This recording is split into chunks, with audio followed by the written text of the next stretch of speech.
네, 반갑습니다.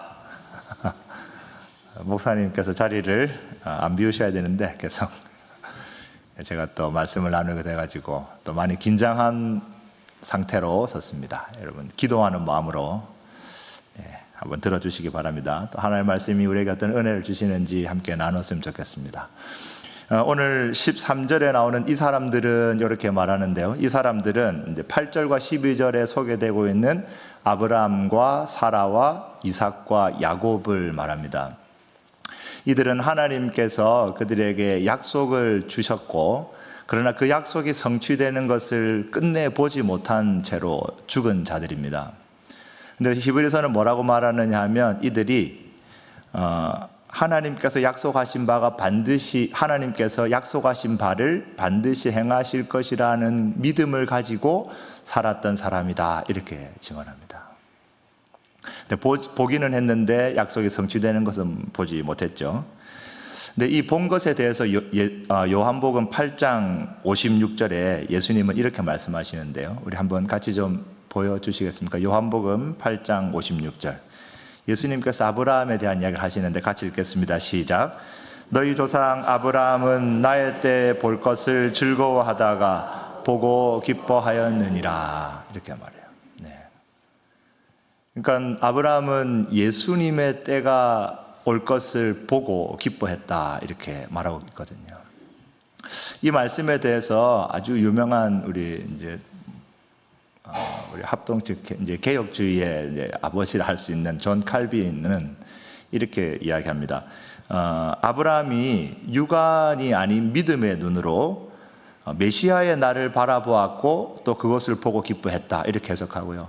어떤 신학자들은 이제 아브라함이 하나님께서 이삭을 약속하시면서 내 씨로 말미암아 천하 만민이 복을 받을 것이다, 이렇게 말할 때 하나님께서 영안을 열어주셔서 메시아의 도래가 어떻게 임할 것인지를 미리 보게 되었다라고 해석하기도 하고, 또 다른 신학자들은 뭐라고 말하냐면 아브라함이 자신의 아들 이삭을 제물로 바칠 때 하나님께서 이삭을 죽이지 못하게 하고 순양을 준비하시지 않습니까?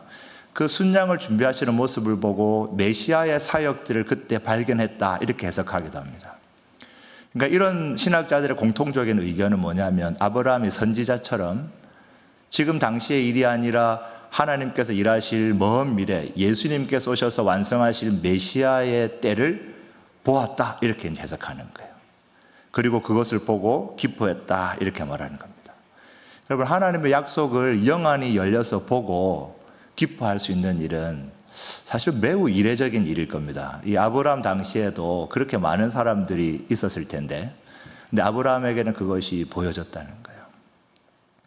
근데 본 것도 매우 중요한 일이죠. 그죠? 이렇게 이것을 보게 된 것도 중요한데, 제가 지금 말씀을 나누려고 하는 것은 그 본 것보다 훨씬 더 중요한 일입니다. 아브라함이 어떻게 반응했냐는 것인데요.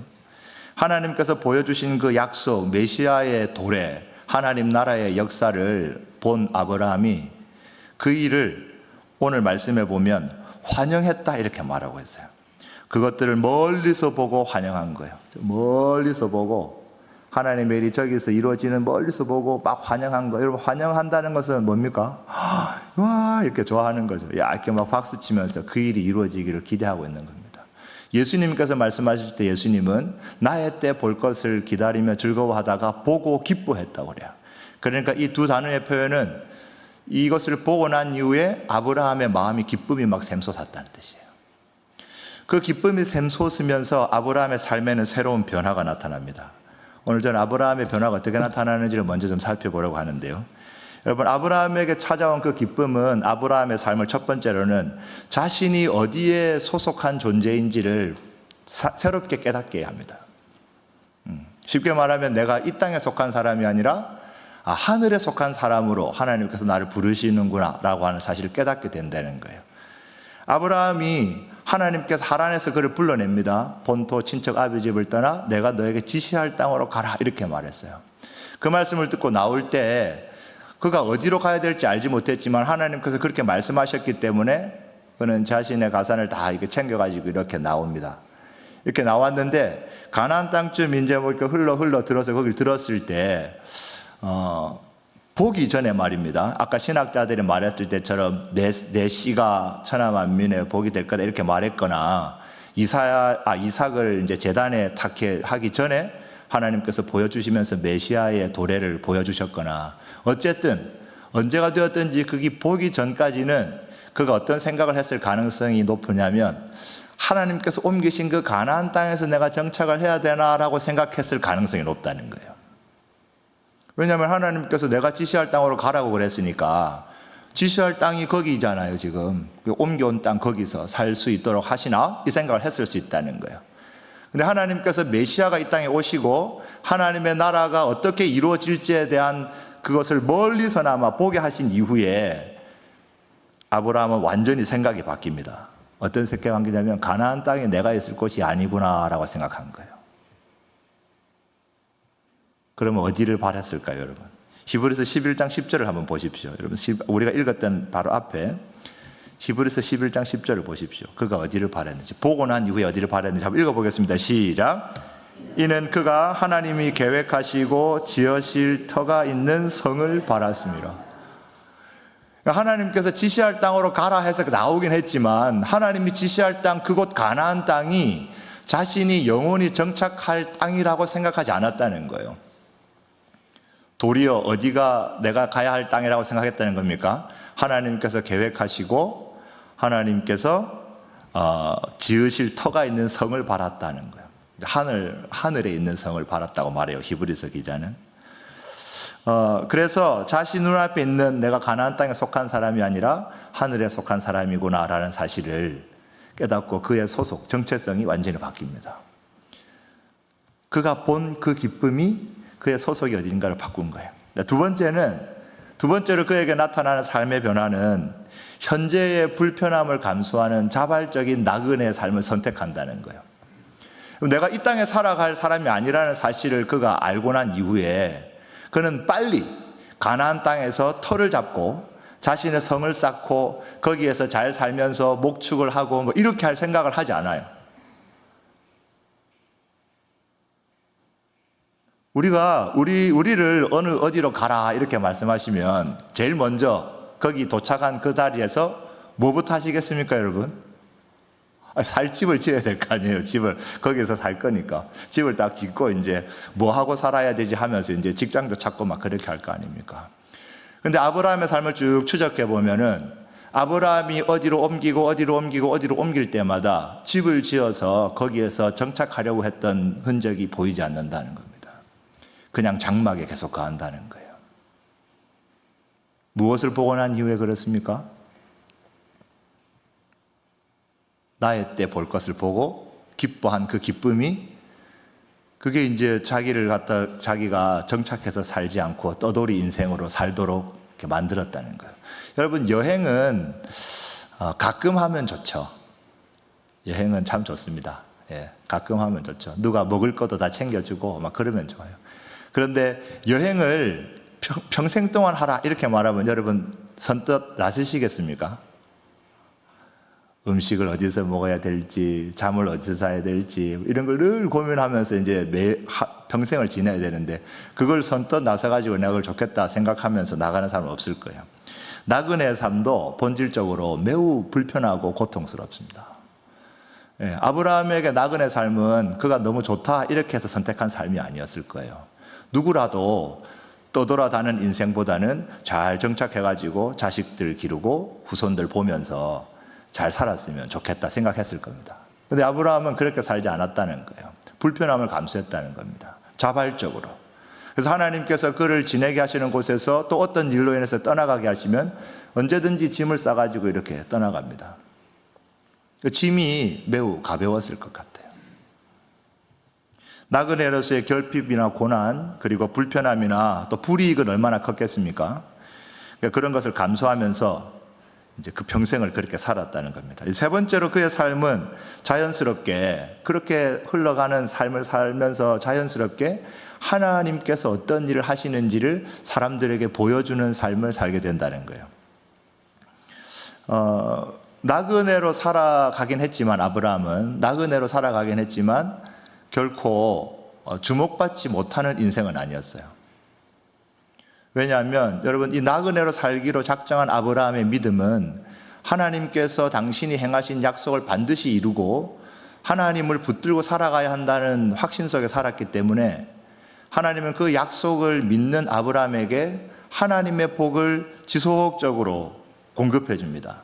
그러니까 그가 나그네로 살아도 나그네로 거하는 그 지역의 사람들이 이 사람이 하나님과 동행해서 복을 받는 사람이구나라는 사실을 볼 수 있었다는 거예요. 창세기 23장 6절 한번 찾아볼까요? 창세기 23장 6절.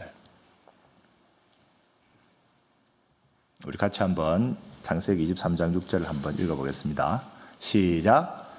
내 주여 들으소서. 당신은 우리 가운데 있는 하나님이 세우신 지도자이시니 우리 묘실 중에서 좋은 것을 택하여 당신의 죽은 자를 장사하소서.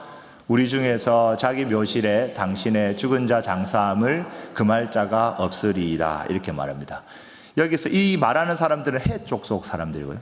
헷 족속 사람들이에요. 그 가나안 땅에 살던 족속 중에 한 사람, 그 사람들이고, 내 주여는 아브라함을 말합니다.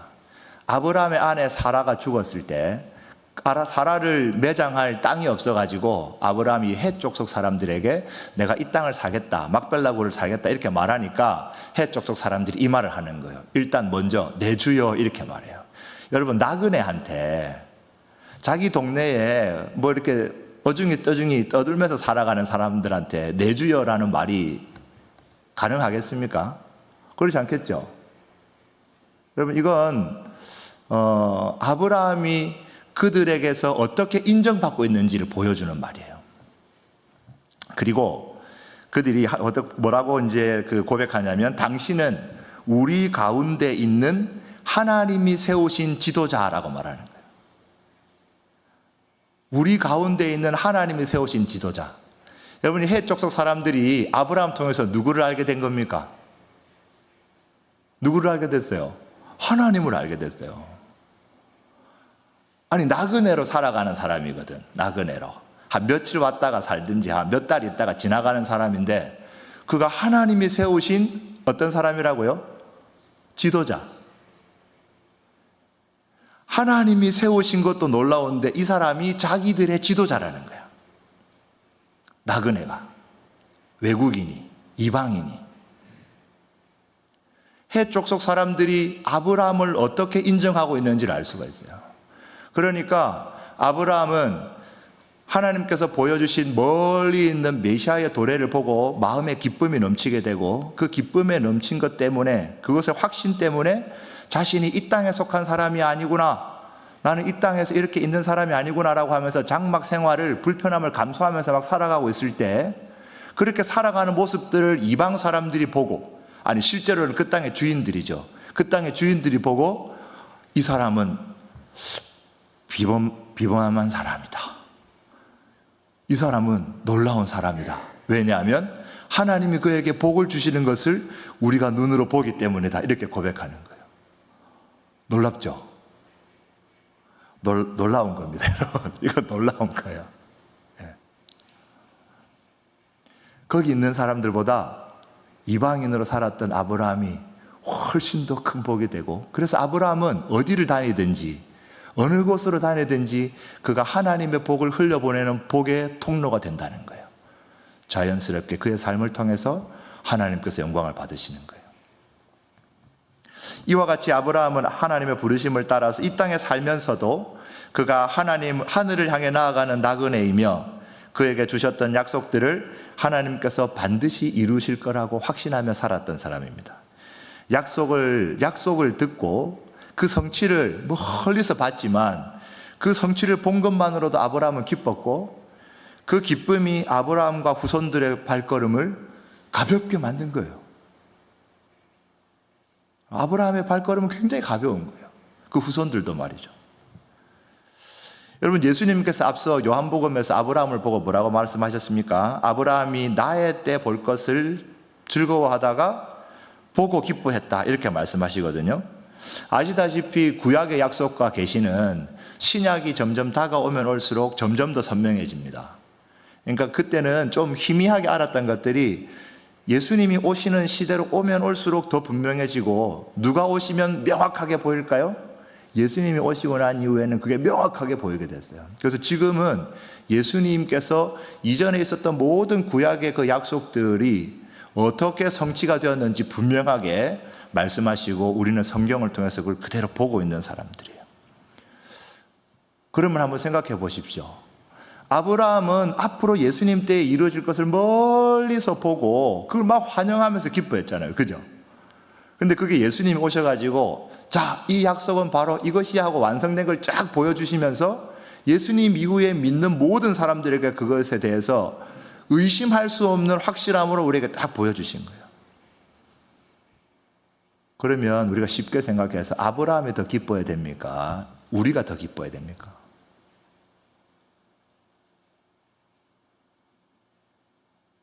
누가 더 기뻐야 됩니까? 우리가 더 기뻐야 되겠죠? 여러분, 우리가 더 기뻐야 되는 거예요.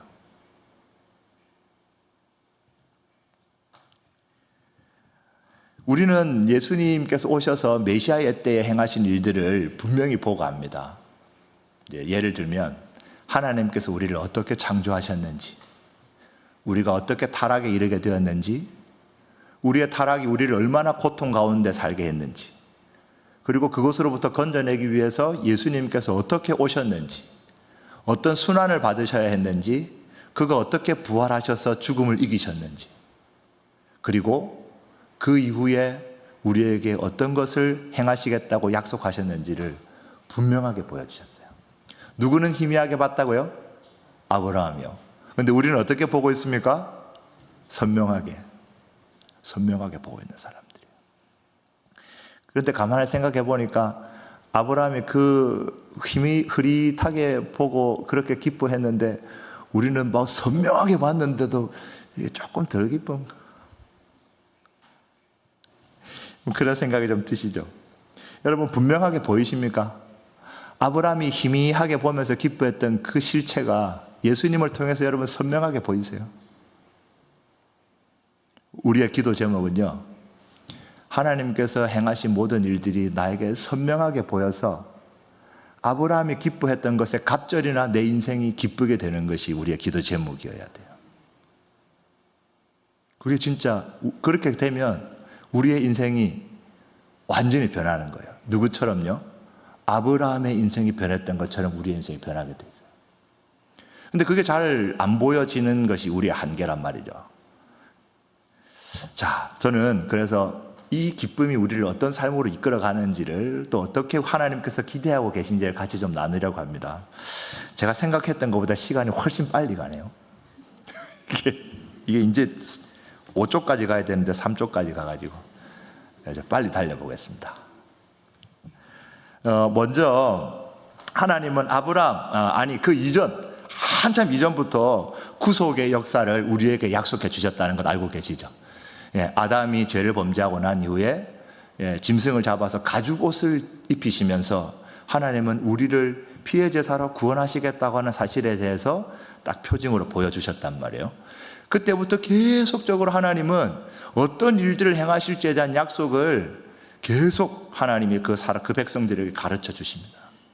여러분, 그렇게 이야기했던 것들이 어떤 때에는 사람들에게 농담처럼 여겨졌어요. 어떤 사람들은 그런 구원의 이야기를 듣고 멸시합니다. 우습다고 말해요. 말도 안 된다고 말해요. 그래서 그것을 가차없이 버리는 사람들이 더 많았어요. 믿는 사람들보다. 그럼에도 불구하고 그 일이 이루어졌어요.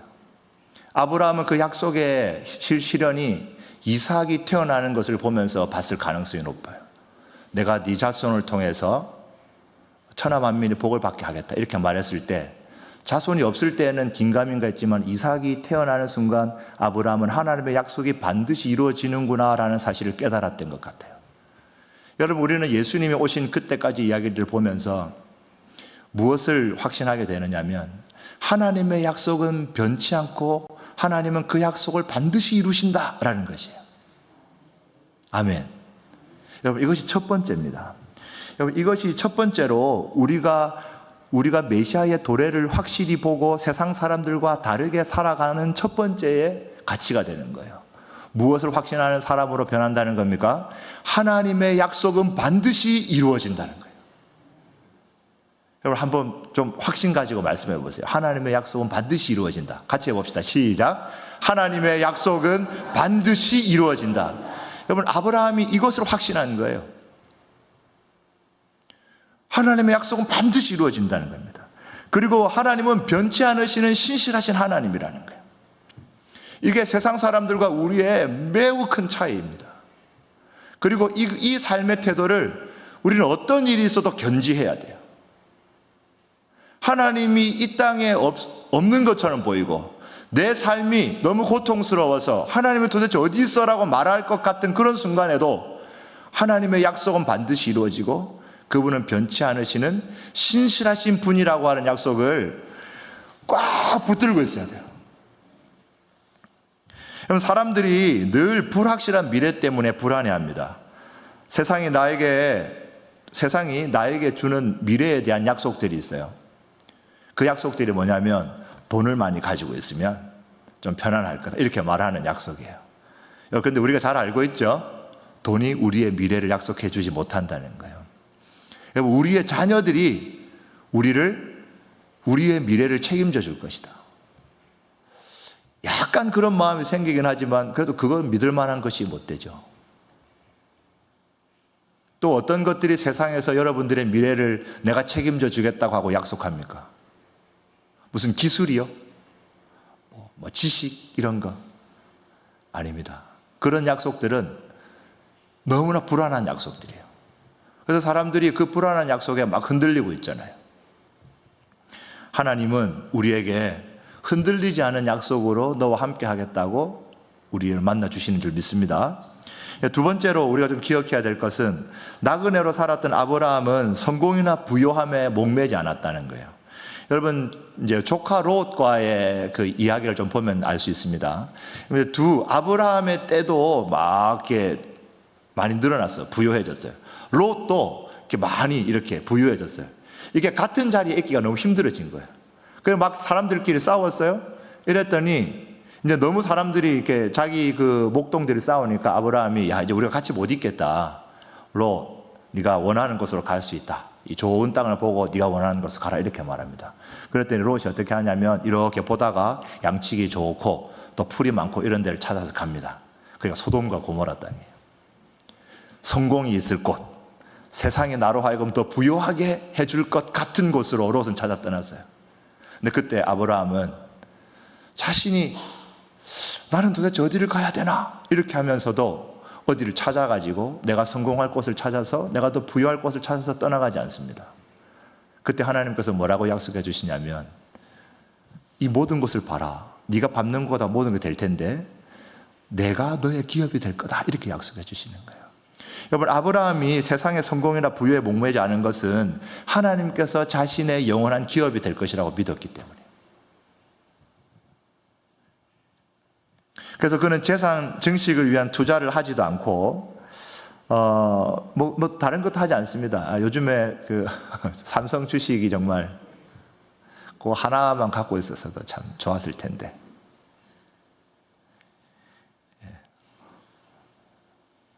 없습니다. 하나도 없습니다.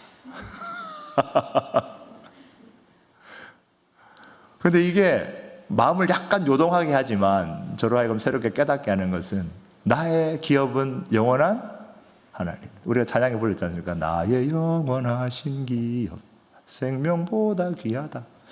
그렇게 찬양한단 말이에요. 아브라함이 그렇게 해서 부유함을 추구하지 않습니다. 세상에서. 그런데 하나님이 복을 그냥 주시는 거예요. 우리가 예수님께서 우리에게 뭐라고 말씀하시냐면 예수님이 우리에게 영원한 기업이 되겠다고 말씀해 주시거든요.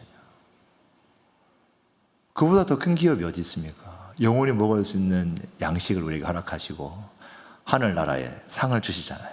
요한복음 14장 2절 3절 한번 말씀 보겠습니다. 예수님이 어떻게 약속하고 계신지 요한복음 14장 2절 3절 말씀입니다.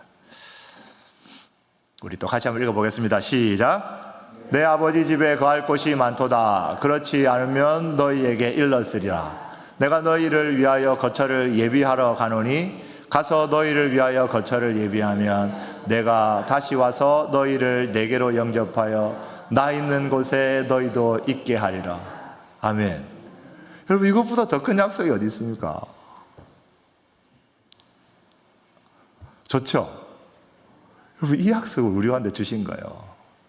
예수님께서 가시는데 가면서 내가 너희를 위해서 거처를 예비하겠다 이렇게 약속하신 거예요. 그리고 거처를 예비하면 내가 다시 와서 너희를 데리고 나 있는 곳에 인도하겠다 이렇게 하는 거예요. 여러분, 세상에서 부유하게 살 이유가 전혀 없어요. 네. 세상의 성공을 막 이렇게 아둥바둥하면서 내 인생을 다 거기에 목매어 살고 그렇게 살 필요가 없다는 거예요. 예수님께서 그걸 다 준비해 주신다는 거야, 진짜. 여러분, 예수님이 준비한 거처가 얼마나 좋겠습니까? 안 좋겠습니까? 얼마나 좋겠습니까? 몇 평쯤 원하십니까? 몇 평? 우리가 한 몇 평쯤 살면 되겠습니까, 여러분? 한 1000평 그냥 우리에게 그냥 할렐루야 진짜. 여러분, 땅이 문제겠습니까? 내가 거할 처소에 너도 함께 있겠다 이렇게 하잖아요. 내가 거할 처소에. 여러분, 여행은 어디로 가느냐가 아니라 누구랑 가느냐가 중요하다 이런 아주 중요한 말이 있지 않습니까? 예수님이 거할 처소에 나를 때 이 기업을 우리에게 주셨기 때문에 우리의 삶도 아브라함과 같이 자발적인 나그네의 삶을 선택할 수밖에 없게 되는 거예요.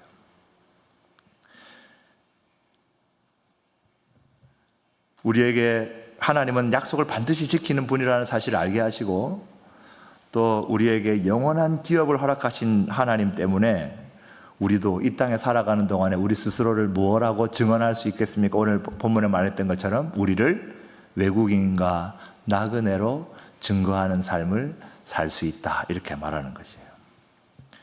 그렇게 살아가는 삶을 한 걸음 한 걸음 걸어갈 때 하나님께서 우리를 위해서 계획하시고 또 지으실 터가 있는 성을 딱 마련해 두실 것입니다. 할렐루야. 아멘. 그러므로 우리는 아브라함과 같은 외국인이고 나그네 된 삶을 살아야 돼요. 아브라함이 이렇게 살았던 믿음의 모습을 성경이 우리에게 교훈하고 있는 이유는 우리가 그런 삶을 살아야 한다라고 말하기 위함이에요. 그런데 이게 너무 좋은데 사실은 우리 현실을 좀 보면 고된 삶을 살아갈 때 내가 지금 뭐 하고 있나, 내가 가는 이 길이 맞나, 하나님은 정말 살아계신가 이런 생각들을 하지 않을 수가 없어요. 제가 이제 우리 선생님들하고 성경 공부를 하고 이렇게 할 때도 저도 그런 고민을 많이 한다고 고백합니다. 여러분들도 좀 그런 고민에 늘 좀 빠지시죠? 저는 그런 신앙적인 갈등 또는 어려움들이 같이 있을 거라고 공감해요.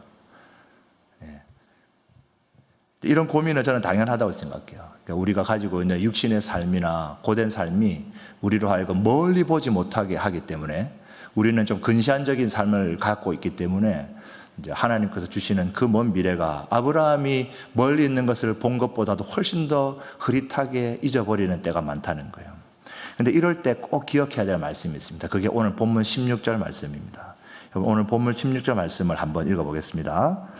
시작. 그들이 이제는 더 나은 본향을 사모하니 곧 하늘에 있는 것이라. 이러므로 하나님이 그들의 하나님이라 일컬음 받으심을 부끄러워하지 아니하시고 그들을 위하여 한 성을 예비하셨느니라. 여러분, 우리가 아브라함을 보면요, 아브라함을 제외한 모든 사람들이 하나님의 약속으로부터 떨어져 있는 사람들이었어요. 그러니까 아브라함 개인적으로 볼 때는 엄청 외로운 사람인 거예요. 사람들은 그렇게 살지 않기 때문에 그래요. 자기가 나그네로 이렇게 옮겨 다니는 삶이 결코 만족스러운 삶이 아니었을 가능성도 높습니다. 그런데 그가 그것을 끝까지 견뎌낼 수 있었던 이유는 바로 이것이라고 저는 생각해요. 뭐냐면 하나님이 그들의 하나님이라 일컬음 받으심을 부끄러워하지 아니하시고. 여러분, 이런 경험 있으십니까? 내가 너무 힘든 일을 하고 있는데 갑자기 내 머릿속에 누군가가 탁 떠올라. 누군가가 생각나면서 그 사람이 나를 너무 믿고 응원하면서 야, 네가 진짜 잘하고 있다 이렇게 막 나를 믿어주는 거예요. 근데 그 생각이 딱 들자 이걸 그냥 때리치울까라고 생각하다가 내 마음속에 다시 아니지, 정신을 차려야지. 나를 믿고 있는 사람이 있지. 그래서 다시 포기하고 싶었던 것을 다시 붙든 경험이 있으십니까? 없으세요? 있으실 텐데. 있을지어다. 그런 경험이 있습니다. 우리가 자녀를 생각해서 그렇든지 부모님을 생각해서 그렇든지 우리가 가는 걸음들이 고되지만 그래도 내가 끝까지 일을 할 수밖에 없다. 라고 생각하는 거죠. 예. 그때 누군가를 생각하면서 그렇게 나를 믿는 누군가, 나를 응원하고 있는 누군가가 있기 때문에 내가 이 일은 끝까지 걸어가야지 이렇게 생각하는 경험이 다 있단 말이에요.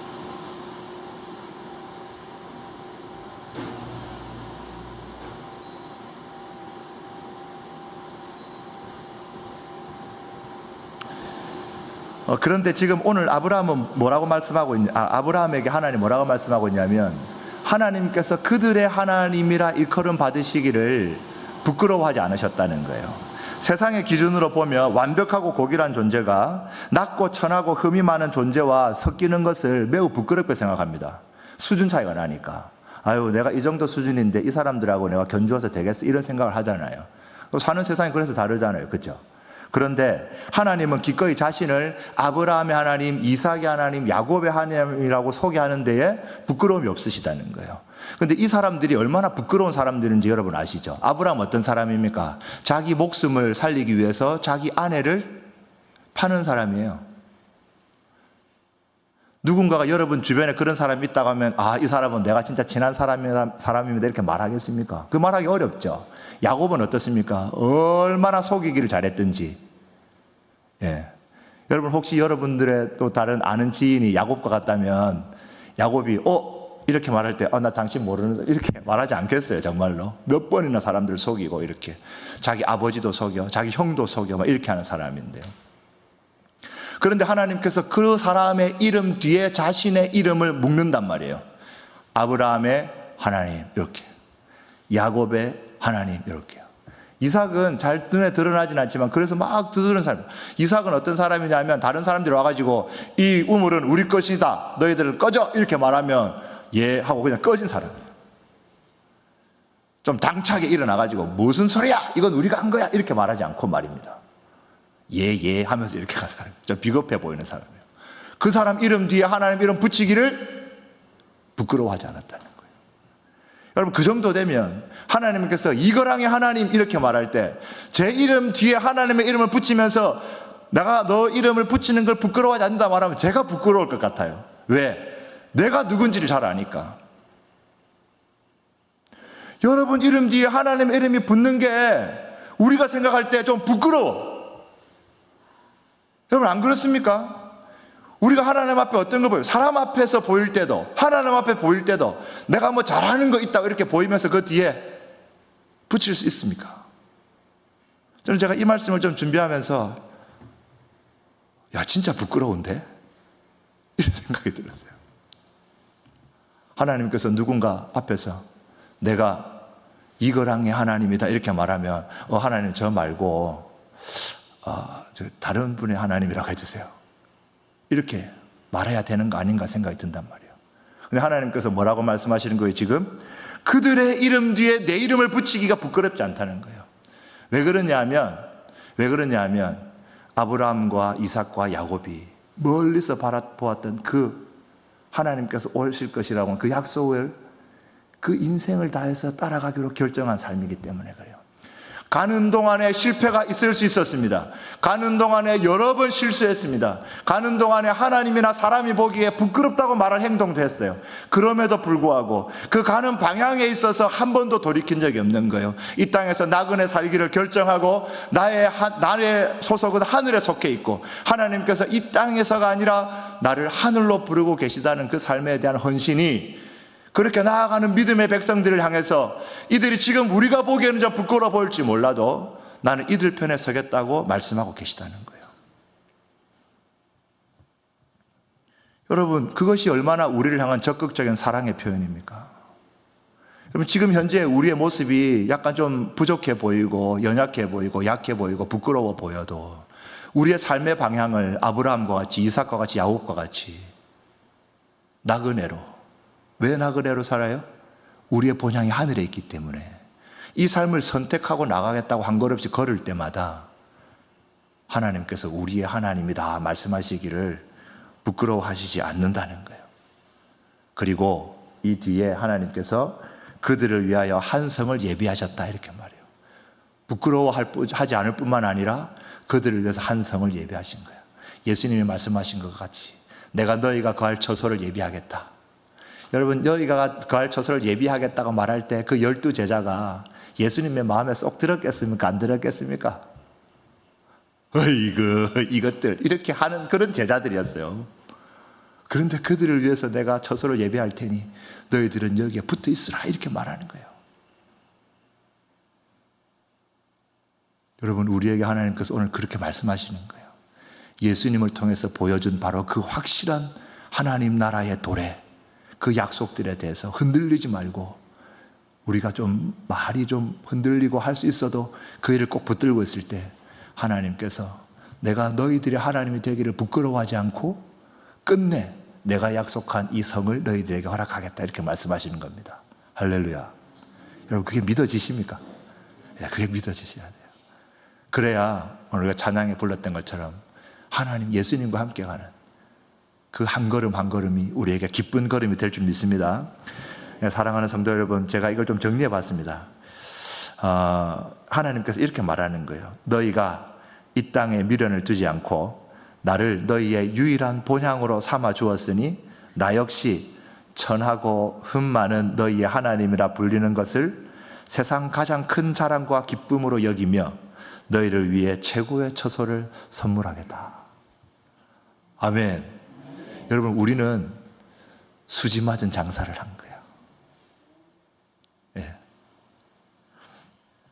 이 영원한 복을 우리에게 보여주셨기 때문에, 이 영혼을 우리에게 보여주셨기 때문에 우리의 발걸음이 가벼워야 될까요? 무거워야 될까요?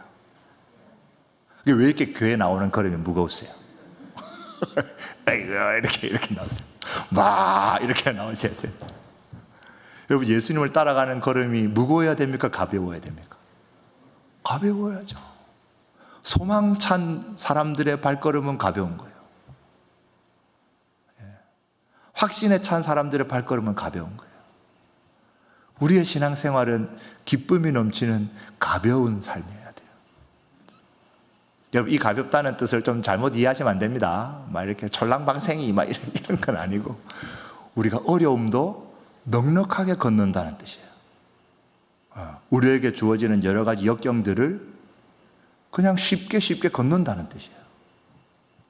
누구 때문에 그렇습니까? 예수님 때문에 그렇다.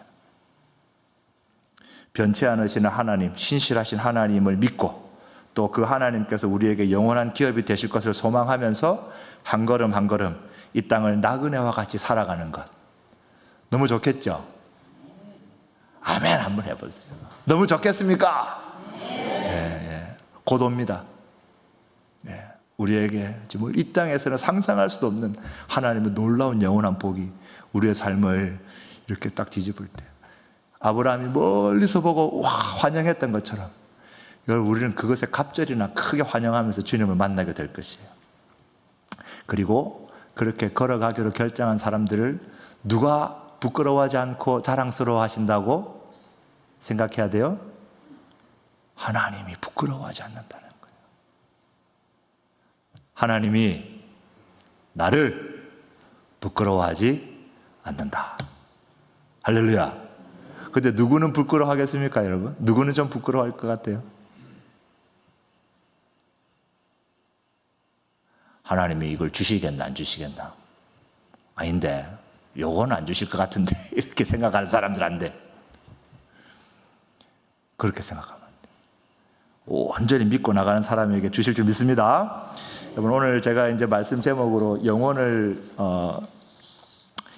본 자들의 가벼운 발걸음이라는 말씀으로 같이 나눴습니다. 이 시간에 우리 함께 기도할 텐데요. 우리에게 약속하신 것을 분명하고 좀 선명하게 봐야 돼요. 우선은 아브라함이 흐릿하게 보고도 그렇게 기뻐했는데, 우리는 선명하게 예수님께서 보여주셨는데 우리 눈이 좀 흐릿하면 안 되거든요. 그래서 이렇게 좀 기도했으면 좋겠습니다. 그리스도 예수 안에서 우리를 부르신 그 복이 어떤 것인지 확실히 깨닫고 이 길을 끝까지 갈 수 있도록 우리의 영을 열어서 선명하게 보게 하소서. 성령님께서 오신 것은 우리로 하여금 하나님께서 은혜로 주신 것들을 깨닫게 하기 위함이라고 말씀하십니다. 이렇게 기도하겠습니다. 성령님, 예수 그리스도를 통해 우리에게 보이신 약속과 복을 보다 선명하게 볼 수 있도록 영의 눈을 열어주시옵소서. 우리 함께 기도하겠습니다.